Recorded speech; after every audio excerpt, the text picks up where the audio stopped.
sobat. Selamat datang di Remaja Bersuara, channel motivasi, edukasi, dan pengembangan diri.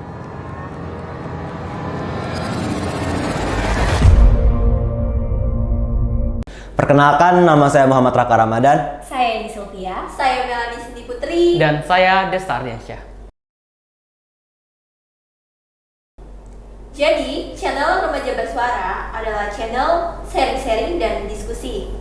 Dan channel ini juga merupakan channel motivasi, edukasi, dan pengembangan diri. Karena Iseng-iseng aja aja sih. sih. Dan kami juga memiliki tujuan yang sama, yaitu untuk memotivasi dan mengedukasi remaja di masa seperti ini. Bukan hanya teman-teman di rumah, tetapi kita semua. Gitu. Oh ya, jadi tujuan kita di sini untuk berdiskusi bagaimana cara produktif dalam pembelajaran di masa pandemi. Apalagi di masa sekarang ini semuanya serba daring. Bahkan yang terinfeksi di dunia udah sekitar 197 juta korban jiwa. Nah, menurut survei UNICEF nih Kak, ternyata yang nggak nyaman belajar di rumah bukan kita doang loh. Ada sekitar 66% pelajar mengaku nggak nyaman belajar di rumah. Nah, dan alasan utamanya adalah kurangnya bimbingan dari guru. Menurut saya pribadi ya, dari pengalaman diri saya sendiri, belajar daring itu tidak produktif. Yang pertama karena kurang bimbingan guru nih. Karena kebanyakan dari teman-teman sekalian yang di rumah juga mungkin merasakan bahwa belajar online ini guru hanya memberi materi dan Tapi nggak juga loh Kak, nggak hanya dari guru materi itu, bisa dari beberapa sumber. Kan kita sekarang udah di dunia internet tuh, udah luas, bisa melalui YouTube, bisa melalui aplikasi-aplikasi yang sekarang itu ada gitu, nggak hanya melulu dari guru sebenarnya. Tapi Kak, banyak anak-anak di luar sana itu tuh yang masih kurang mengerti, cuman hanya membaca buku, artikel, atau apa gitu. Mereka juga perlu penjelasan langsung oleh guru-guru mereka. nah, maka itu karena mereka sudah terbiasa secara offline nih Kak. Kenapa? Karena guru mereka menjelaskan ke mereka sampai paham. Mungkin juga nih ya Kak, mereka sedikit bingung karena tugas yang menumpuk dan terkadang tugas yang diberikan itu langsung banyak sekaligus dalam satu hari. Gitu. Benar. Ya, benar. Tetapi kalau secara offline nih, terasa walaupun tugas yang diberikan guru itu banyak dan menumpuk, terasa enjoy. Kenapa? Karena adanya rasa bekerja sama dengan teman dan juga melihat suasana keadaan di sekolah itu yang mendukung untuk mengerjakan tugas itu bersama-sama. Tapi jujur nih ya Kak, menurut saya pribadi, kita tuh sebenarnya bisa produktif di masa pandemi seperti ini, apalagi daring yang katanya banyak sekali halangannya gitu. Salah satunya yaitu mengatur jadwal. Nah, mengapa demikian? Karena menurut sumber-sumber yang sudah saya baca, kebanyakan mengatakan bahwa jadwal itu sangat penting. Kita atur list kegiatan terlebih dahulu, dari yang terpenting hingga paling tidak terpenting, dari yang menyenangkan sampai tidak yang menyenangkan. Nah, dari situ kita udah bisa tuh memulai list-list kegiatan tersebut. Nah, dari Tapi situ nggak bisa kita pungkiri juga loh, sebenarnya di masa pandemi ini juga ada yang bisa positif yang kita ambil nih. Contoh ya, teman-teman saya pribadi, ada yang pandemi ini dia bisa sekolah juga, bisa ngembangin bakatnya juga, bisa berjualan juga. Jadi dia tuh ada usaha yang dia lakuin. Jadi untuk ngembangin cita-cita dia juga bisa. Nah contohnya kita nih, kan kita nih di masa pandemi ini kita belajar, tapi kita juga bisa ngembangin bakat kita. Contohnya membuat YouTube ini kan. Jadi nggak semuanya tuh harus dikeluhin maksud saya tuh. Jadi emang ada sisi negatifnya, tapi kita kenapa nggak salahnya kita cari untuk apa ya positifnya gitu.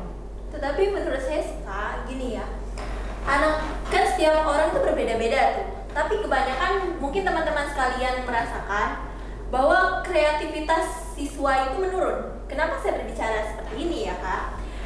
Karena kebanyakan kan guru memberi tugas tuh di classroom dan anak-anak itu akan melihat jika tugasnya numpuk dan positif, dia langsung mencari di Google, tidak akan mencari di buku yang dia pelajari. Nah, dari situ bisa kita lihat bahwa mereka ingin mencari cara yang instan. Iya Ya, sih benar, Kak. bener. Tapi apa ya Kak? sebenarnya itu sama aja sih. Coba kakak bayangin kayak sekolah offline sama online. Sebenarnya sekolah offline itu lebih banyak tugasnya kan sama aja nyatet. Jadi selama berjam-jam itu kita nyatet sebenarnya. Tapi kok kita nggak ngerasa jenuh gitu loh. Nah, Sedangkan hal itu terjadi karena terjadwal, Kak. Karena sekarang kalau di masa pandemi kadang gurunya memberi tugas dengan jam yang sama. Misalnya geografi dan ekonomi itu tugasnya langsung datang di jam yang sama. Jadi belum mengerjakan kita udah pusing duluan. Gitu, Kak. Bener juga sih kak, tapi kakak ngerasa nggak sih kalau kita lagi belajar atau fokus ngerjain tugas kita atau sekolah daring, pasti ada aja gitu gangguan dari handphone, lingkungan. iya sih benar, gangguan kayak dipanggil orang tua juga. Iya. Nah, itu yang membuat apa ya, pikiran kita itu terpaku. Jadi kita itu mau mengeluarkan kreativitas kita itu jadi terhambat gitu.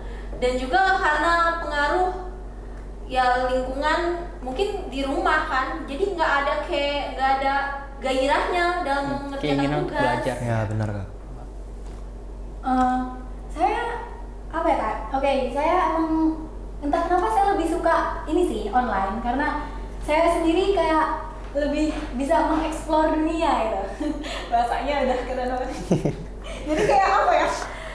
Kayak bisa ngelakuin apa yang kita suka. Kalau saya pribadi sih. Iya. Jadi belajar semua kita mau dia malam. Jadi kan saya pribadi tuh kayak nggak suka belajar siang, jadi belajar malam. Jadi pada saat malam itu kayak lebih nyambung gitu materi-materinya gitu. Jadi kadang kalau misalkan di sekolah offline gitu kan, guru menjelaskan itu kadang nggak konsentrasi karena emang belum moodnya untuk masuk gitu pak. Tapi kan hal itu bisa kita pelajari di malam harinya, Kak. Misalnya offline nih, guru ngasih materi. Di pagi hari, guru ngasih materi. Tapi kan bisa kita ulangi di malam hari. Nah, kenapa hal tersebut nggak kita lakukan pada saat online juga? Atau offline gitu? Karena kebanyakan guru juga ngasih materinya itu ya istilahnya materinya cuma itu, dan juga tugasnya langsung dikasih banyak gitu kak. Nah jadi setiap orang, mungkin teman-teman juga merasakan langsung terpaku gitu, terbebani. Bener gak? Benar kak. Kenapa? Apa ya? Kan itu ada Zoom meeting sih. Kalau untuk penjelasan itu gimana? Karena mungkin gangguan sinyal ya. Kadang Mungkin, guru-guru ya. menjelaskan tidak terlalu kedengeran atau Iya. ada mungkin gitu ya kendala kita. Jadi gimana nih kak? Untuk tips and trick cara produktif kita selama belajar pandemi itu gimana kak? Nah, kalau yang Kak Raka bilang tadi itu gangguan dari luar atau notifikasi HP, hal itu kan bisa kita selesaikan dengan menonaktifkan notifikasi tersebut, atau kita memberitahu kepada orang rumah bahwasannya kita sedang belajar dan mengerjakan tugas yang diberikan dari sekolah. Jadi dengan begitu kita bisa lebih produktif gitu. Atau kakak-kakak ada cara lain atau tips yang bisa di-share ke teman-teman di rumah, siapa tahu mereka juga kebingungan seperti kita gitu. Tapi nih kak, kalau misalkan untuk masalah notifikasi sendiri ya kak, kan saya pribadi harus aktif dua. Oke, belajar saya emang harus belajar, tapi untuk notifikasi saya juga harus penting gitu kak. Jadi kadang susah untuk menyeimbangkan. Jadi kadang kalau saya pribadi, saya orangnya nggak enakan kak. Jadi kalau misalkan saya lagi nulis, terus ada teman yang minta tolong atau apa itu, saya nggak enakan, pasti saya bakalan nolongin mereka. Itu gimana sih kak? Jadi Nah, cara makanya ngilangin sifat nggak enakan. selain kita mengatur jadwal, kita mengatur prioritas. Jangan sampai prioritas ini terlewatkan. Misalnya prioritas pertama mengerjakan tugas ekonomi. Kita kerjakan dulu tugas ekonomi dan hiraukan notifikasi dari handphone dan lain sebagainya. Nah, setelah selesai mengerjakan prioritas, kerjakan yang selanjutnya, list selanjutnya seperti itu, Kak. Jadi bisa lebih produktif dan lebih santai. Udah mulai tegang nih Kak gitu. Sama nih kak, kenapa saya suka pembelajaran di masa pandemi juga? Karena saya bisa ke tempat apapun yang saya suka, mengatur tempat dan suasana yang saya suka. Misalkan saya tuh jenuh tuh di dalam kamar, saya bisa sambil nonton TV, bisa sambil nyemil tuh. Kalau misalkan belajar di sekolah kan kita nggak bisa sambil makan gitu, nggak bisa sambil nonton TV gitu. Jadi kayak kita bisa ngatur gitu suasana yang kita mau. Itu yang saya Cuman suka. kalau di sekolah nih kak, kata saya sih lebih asik. Kenapa? Karena kita ada teman ngobrol Iya, dan bener. sharing. Jika pelajaran yang kita itu belum paham dan teman kita sudah paham, kita bisa sharing dengan dia gitu. Bener sih Kak, apalagi kalau kita di sekolah itu kita lebih fokus karena ada tujuan apa yang mau kita dianuin di sana gitu. Tapi dalam pembelajaran itu tempat dan suasana itu juga harus diatur. Walaupun di sekolah itu tuh tempat dan suasana itu harus diatur. Kan kadang orang pribadi itu cara belajarnya berbeda-beda. Ada yang fokus kepada buku, ada yang bisa sambil diskusi gitu kan. Kita bisa lihat di sekolah juga pasti ada yang berbeda-beda cara, ada yang pendiam, ada yang aktif gitu kan Kak. Iya. Nah, Jadi intinya bahwa mengatur suasana itu penting ya Kak. iya. Iya Kak. Jadi teman-teman di rumah kalau masih bingung cara belajar gimana dan kurang nyaman, kurang fokus, bisa mengatur suasana seperti Kak Yeni tadi gitu. Nah, sama nih ya. Kalau misalkan kalian jenuh dalam belajar selama pandemi, kita tuh bisa mengingat tujuan kita ya. Iya. Mengingat orang-orang terdekat kita. Itu biasanya yang jadi kekuatan kita semua kan. Iya, bener, Kak. Terus belajar itu kekuatan utama kita sih ini. Orang tua. Orang tua. Aduh, udah mulai lapar bisa. Aduh, jangan nangis dong, nangis. Aduh. Karena kan ada yang mau ditambahin cerita atau apa? Atau Ada tips gitu. keluhan lain? Cukup sih Kak, nggak ada. Jadi, berdasarkan diskusi kita tadi, kita sudah menyimpulkan 5 tips cara produktif belajar di masa pandemi. Pertama, mengatur jadwal. Jadi, kita list tugas kita hari ini dan tugas hari esok. Selain kita mengatur jadwal, kita juga bisa menentukan prioritas nih Kak. Jadi setelah kita mengatur list kegiatan apa saja yang perlu kita kerjakan hari ini, kita tentukan prioritasnya yang mana yang terlebih dahulu harus dikerjakan.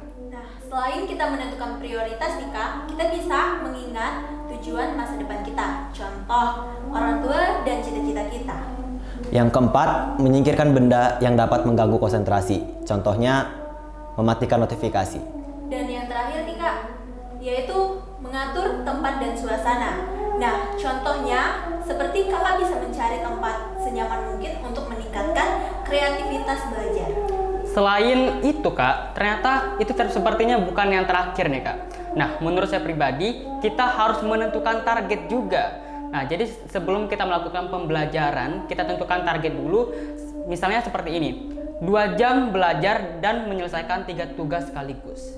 Ya, mungkin itu saja yang bisa kita sampaikan. Jadi, kita simpulkan bahwa di diskusi kita pada hari ini ada 6 tips cara menjaga produktivitas dalam belajar.